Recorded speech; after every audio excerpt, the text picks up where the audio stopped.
అందరికీ నమస్కారం. ముందుగా ఈ స్కూల్లో ఉపాధ్యాయులుగా పనిచేస్తున్నటువంటి ఉపాధ్యాయులు అందరికీ టీచర్స్ డే శుభాకాంక్షలు తెలియజేసుకుంటున్నాను. అదేవిధంగా ఈ శాంతినికేతన్ హై స్కూల్కి ప్లీజ్ కూర్చోండి.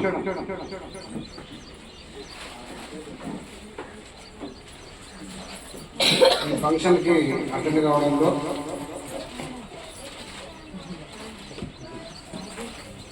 ఇది సెకండ్ టైం అటెండ్ అవుతున్నాను ఇక్కడ. లాస్ట్ ఒక 6 years బ్యాక్ అరౌండ్ 2017లో సేమ్ శాంతినికేతన్ హై స్కూల్లోనే ఒక ఫంక్షన్కి నేను అటెండ్ కావడం జరిగింది. వెల్ డిసిప్లైన్డ్ ఉన్నటువంటి స్కూల్ ఇది. అయితే ఇక్కడ అంటే లాస్ట్ టైం వచ్చినప్పుడు వేరే చోటు నుండి ఇక్కడికి షిఫ్ట్ చేయడం జరిగింది. నేను ఛార్జ్ తీసుకున్న వెంటనే ఇక్కడికి ఫస్ట్ స్కూల్ విజిట్ చేయడం ఏంటంటే ఈ స్కూలే విజిట్ చేశాను. అప్పుడు ఒక ఆవిడ ఉన్నారు, చిన్న పాప పెట్టుకొని స్కూల్ అంటున్నారు. ఏమన్నా ఇదంతా అవుట్స్కట్స్ ఉంది, ఏమైనా ప్రాబ్లం ఉందా మీకు ఇక్కడ లోకల్గా, అంటే ఏమైనా న్యూసెన్స్ ఉందా అని చెప్పేసి అని కూడా అడగడం జరిగింది. అంటే వాళ్ళు అప్పుడు చెప్పడం జరిగింది. దానికి సంబంధించి ఈ బోర్డు పైన కూడా నా నెంబర్ రాసి వెళ్ళాను ఆ రోజు. యాక్చువల్లీ స్టిక్కరు అంటించి ఉండాల్సింది. ఇక్కడ ఏదైనా సరే అంటే ఈ స్కూల్ పరిసర ప్రాంతాలకు సంబంధించి స్టూడెంట్స్కి కావచ్చు, పేరెంట్స్ కావచ్చు, లేదంటే రాబడినటువంటి స్టూడెంట్స్ ఎవరైతే ఉన్నారో వాళ్ళకి ఏదైనా దారిలో అంటే మెయిన్ రోడ్ నుంచి ఇక్కడికి వచ్చే క్రమంలో కానీ, లేదంటే వాళ్ళ ఇంటి వద్ద కానీ ఏదైనా ప్రాబ్లమ్స్ ఏదైనా ఉన్నట్లయితే టోల్ ఫ్రీ నెంబర్ డైల్ 100 కావచ్చు, 112 కావచ్చు. అదేవిధంగా నా యొక్క ఫోన్ నెంబరు, అదేవిధంగా మా ఎస్ఐ గారి యొక్క ఫోన్ నెంబర్ కూడా అందులో ఆ స్టిక్కర్లో ఏర్పాటు చేయడం జరిగింది. కాబట్టి దృష్టిలో ఉంచుకోండి. ముఖ్యంగా ఇక్కడ ఈ స్కూల్కి సంబంధించి, ఈ స్కూల్లో చదువుతున్నటువంటి పిల్లలకు సంబంధించి నేను ఒకటే మెసేజ్ ఇవ్వదలుచుకున్నాను. ఏదైనా సరే మనం ఫ్యూచర్లో మన యొక్క యాంబిషన్, లైఫ్ యాంబిషన్ మంచిగా ఉండాలనుకుంటే కనుక ఫస్ట్ ఆఫ్ ఆల్ కొన్ని మనం దూరంగా పెట్టాలి. అన్నిటికంటే ముఖ్యంగా ఇప్పుడున్నటువంటి కాలంలో అత్యంత ప్రమాదకరమైన శత్రువు ఎవరంటే ఒక సెల్ ఫోన్. ఆ సెల్ ఫోన్ వల్ల, ఆ సెల్ ఫోన్ ఉపయోగం వల్ల వచ్చేటువంటి అనర్థాలు అందాయంత కాదు. జస్ట్ ఆఫ్ ఆల్ ఫ్రెండ్స్కి మాట్లాడడం కావచ్చు, దాని తర్వాత వాట్సాప్ కావచ్చు, దాని తర్వాత ఫేస్బుక్ కావచ్చు, ట్విట్టర్ కావచ్చు, ఇన్స్టాగ్రామ్ కావచ్చు, ఇంకా ఏదో తెలియదు. అంటే నాకు 52 years ఏజ్, అంటే సర్వీస్లోకి వచ్చి దాదాపు 25 years పైన అయింది. నాకు ఫేస్బుక్ అంటే ఏందో తెలియదు, ఇన్స్టాగ్రామ్ అంటే ఏందో తెలియదు. అటువంటివి యూజ్ చేయాలంటే కూడా అంత టైం లేదు, అంత ఇంట్రెస్ట్ కూడా లేదు. దానివల్ల నేను ప్రశాంతంగా ఉన్నానని నేను చెప్పదలుచుకున్నాను. ముఖ్యంగా మెయిన్గా ఏదైతే ఇప్పుడు వైట్ కలర్ అఫెన్సెస్, టెక్నాలజీ పెరిగే కొద్దికి వైట్ కలర్ అఫెన్సెస్ ఎక్కువైనాయి. అదేవిధంగా సైబర్ క్రైమ్స్ కూడా ఎక్కువైనాయి. కాబట్టి పిల్లలకు కానీ పేరెంట్స్ కానీ నేను చెప్పదలుచుకుంది ఒకటే, దయచేసి సెల్ ఫోన్ అనేది మన యొక్క నాలెడ్జ్ గెయిన్ చేసుకోవడానికి మాత్రమే వాడండి. అంతేగాని అదొక టైంపాస్ లాగా మనం దాంతో టైంపాస్ చేస్తే అది మన లైఫ్ని టైంపాస్గా చేసేస్తుంది. అంటే స్టాగ్నేట్ అయిపోతాం. అంటే ఇన్నోవేటివ్ థింకింగ్ రాదు, ఏం చేయాలనేది రాదు, ఇన్నోవేటివ్గా థింకింగ్ అనేది రాదు. దానికి అడిక్ట్ అయిపోతాం. దానికి అడిక్ట్ కావడం వల్ల చాలా అనర్థాలు ఉన్నాయి. చాలామంది కూడా ఈ సెల్ ఫోన్ అడిక్ట్, మీరందరూ టీవీల్లో చూస్తూ ఉండొచ్చు, వాట్సాప్ మెసేజ్ల్లో, యూట్యూబ్లో కూడా చూస్తూ ఉండొచ్చు. ఆ సెల్ ఫోన్ వాడకం అనేది చిన్నపిల్లలు, ఒక చిన్న పిల్లోడు ఉంటాడు, కనీసం మాటలు కూడా రావు, వాడు సెల్ ఫోన్ ఇచ్చేస్తారు. ఆ సెల్ ఫోన్ ఇవ్వడం వల్ల ఆ సెల్ ఫోన్తో వాడు ఏదో ఆటలాడుకుంటూ ఉంటాడు. ఆ సెల్ ఫోన్ తీసుకోగానే ఇమీడియట్గా వాళ్ళలో వైలెంట్ రియాక్షన్ అనేది వస్తుంది. ఏడవడం కావచ్చు, గింజలాడుకోవడం కావచ్చు, కొన్ని కేసెస్ చూసినాం. సెల్ ఫోను అడిక్షన్ అయి ఉంటారు. వాడు 8th క్లాస్ 9th క్లాస్ చదువుతున్నాడు. ఒక కేసు కూడా జరిగింది నార్త్ ఇండియాలో. ఆ సెల్ ఫోన్ ఎక్కువ వాడుతున్నాడు, దానివల్ల వాడు చదవట్లేదని చెప్పి ఆ పేరెంట్ ఏం చేస్తుందంటే, మా ఫాదర్ కూడా ఉండరు, ఆయనకి ఒకటే తల్లి ఒకటే, ఆ సెల్ ఫోను తీసి దాచిపెట్టడం జరుగుతుంది. ఇమ్మీడియట్గా వాడు ఆ సెల్ ఫోన్ అడిక్షన్కి ఉండడం వల్ల ఇమ్మీడియట్గా వైలెంట్గా తయారయ్యి తన యొక్క కన్న తల్లినే చంపినటువంటి సందర్భాలు ఉన్నాయి. కాబట్టి జాగ్రత్తగా, అంటే ముఖ్యంగా 8th class 9th class 10th class చదివేటువంటి విద్యార్థులకి నేను చెప్పదలుచుకుంది ఒకటే, ఎవరైనా సెల్ ఫోన్స్ ఎవరైనా తెస్తూ ఉంటే దయచేసి నా నోటీస్ ఇవ్వండి. సెల్ ఫోన్స్ ఎవరన్నా స్కూల్కి తీసుకొస్తున్నారంటే కనుక ఇమ్మీడియట్గా మాకు ఇన్ఫార్మ్ చేయండి. వాళ్ళ యొక్క పేరెంట్స్ని పిలిపించి వాళ్ళ కౌన్సిలింగ్ కూడా నేను ఇచ్చేటువంటి ఏర్పాటు చేస్తాను. దానివల్ల ఆ సెల్ ఫోన్ ఏదంటే అది అన్నోన్ లింక్స్ అనేటివి వస్తూ ఉంటాయి. ఆ లింక్స్ అనేటివి మీరు క్లిక్ చేస్తే కనుక మీ సెల్ ఫోన్లో ఉండబడినటువంటి డేటాలు కావచ్చు, ఫోటోలు కావచ్చు, వీడియోలు కావచ్చు, అన్నీ కూడా వాళ్ళు క్యాప్చర్ చేసి దాన్ని మార్ఫింగ్ చేసి దాని ద్వారా మళ్ళీ మీకు కాల్ చేసి ఆ మార్ఫింగ్ చేయబడినటువంటి ఫోటోలు కూడా మీకు పంపించి మిమ్మల్ని థ్రెటనింగ్ చేయడం, తద్వారా చాలామంది కూడా సూసైడ్ చేసుకోవడం వంటి పరిస్థితులకు కూడా వెళ్ళడం జరిగింది. కాబట్టి సెల్ ఫోన్ వాడకం అనేది తగ్గించి మ్యాక్సిమం నాలెడ్జ్ గెయిన్ చేసుకునేటువంటి బుక్స్ కావచ్చు, ఇంకా కొన్ని స్టడీ మెటీరియల్ కావచ్చు, న్యూస్ పేపర్లు కావచ్చు, ఇవి ఎక్కువ ఫాలో కండి. ఎందుకంటే ఏదంటే తెలియని విషయాన్ని మనం తెలుసుకోవాలంటే ఇమీడియట్గా మనం గూగుల్ అనేది ఇప్పుడు మనకి సర్వసాధారణమైంది.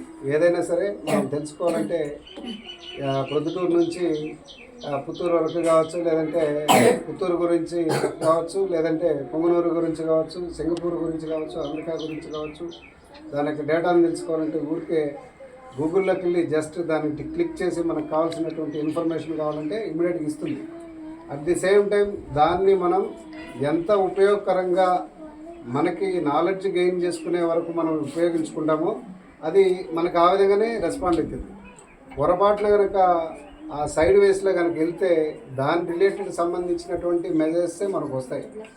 కాబట్టి పేరెంట్స్ కావచ్చు, స్టూడెంట్స్ కావచ్చు, సెల్ ఫోన్ వాడకం అనేది తగ్గించి అది వాళ్ళ యొక్క దృష్టి, వాళ్ళ యొక్క క్యారియర్ అంతా కూడా చదువు పైన దృష్టి పెట్టి వాళ్ళకి ఎయిమ్ అనేది ఒకటి ఫిక్స్ చేసుకొని, ఎస్ నేను డాక్టర్ కావాలి, లేదంటే ఇంజనీర్ కావాలి, లేదంటే గ్రూప్ 1 ఆఫీసర్ కావాలి, ఐపీఎస్ కావాలి, లేదంటే ఐఏఎస్ కావాలనేది ఎయిమ్ అనేది ఒకటి ఫిక్స్ చేసుకుని దానికి కావాల్సినటువంటి వనరులు ఏవైతే ఉన్నాయో వాటిని సేకరించుకునే పద్ధతిలో ఉండి వాటిని సేకరించుకొని అవి చదువుకోవాలి తప్పితే ఈ సెల్ ఫోన్ వాడకం అనేది చూస్తే దానివల్ల సెల్ ఫోన్ అతిగా వాడి దానివల్ల యూజ్ బాగుపడినోడు ఎవడు లేడు.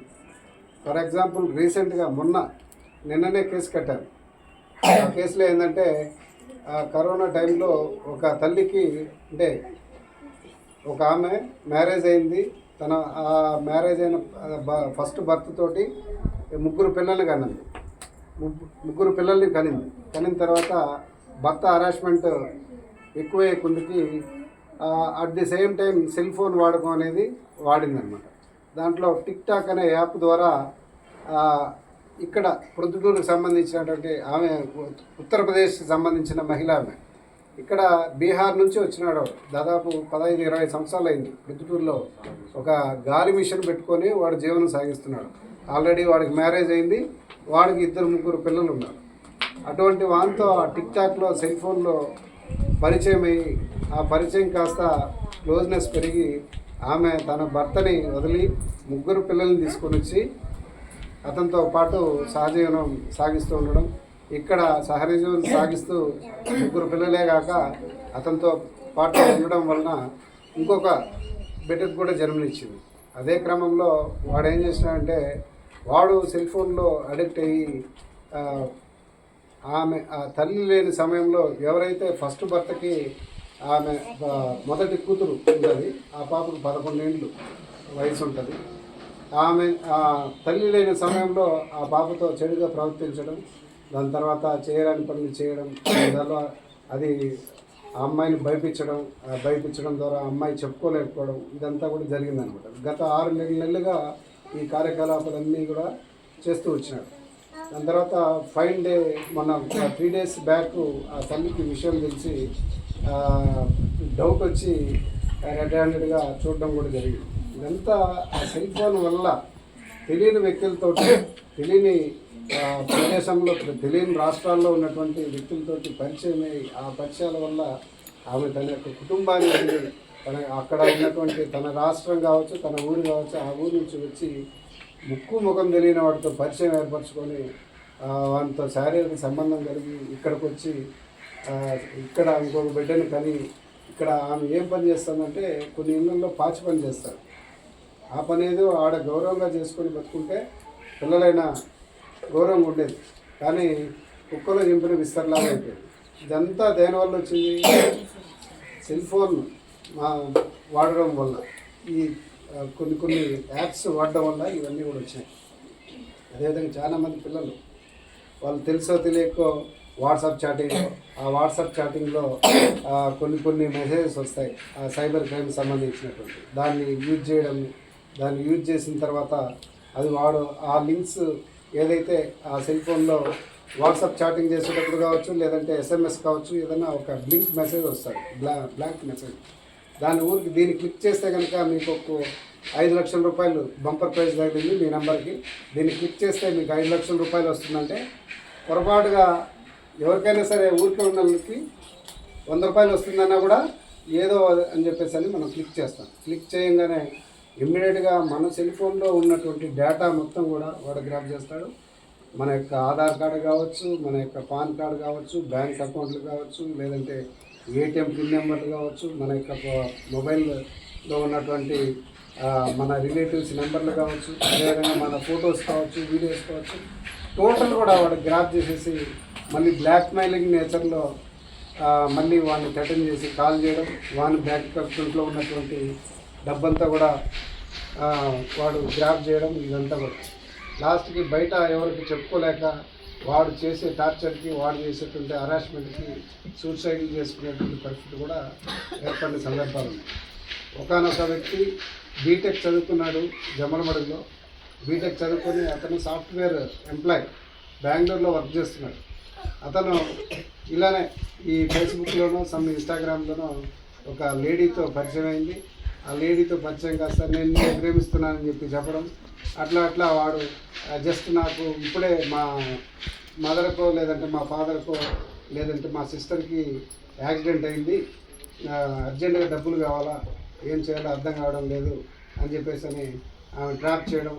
అట్లా వాడు 2 లక్షలు, దాని తర్వాత నెక్స్ట్ 4 లక్షలు, నెక్స్ట్ అట్లా 30,000, 40,000, 50,000, అట్లా 78 లక్షల దాకా వాళ్ళ దగ్గర ఒక సాఫ్ట్వేర్ ఎంప్లాయ్ 78 లక్షల దాకా ఆ అమ్మాయి గ్రాప్ చేయడం జరిగింది.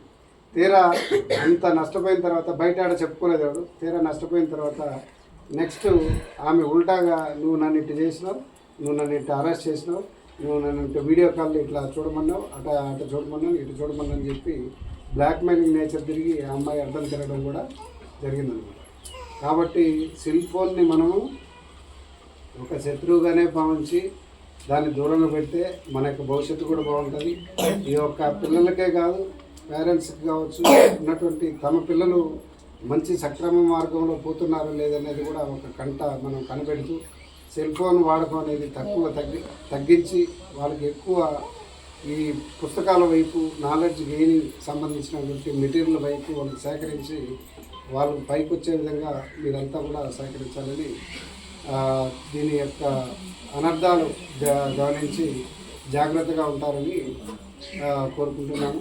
అదేవిధంగా ఈ స్కూల్ యాజమాన్యానికి సంబంధించి 7వ తరగతి 7 ఇయర్స్ అమ్మాయి, అమ్మాయికి సంబంధించి ఈ స్కూల్లో ఉన్నటువంటి ఉపాధ్యాయులు కావచ్చు, మన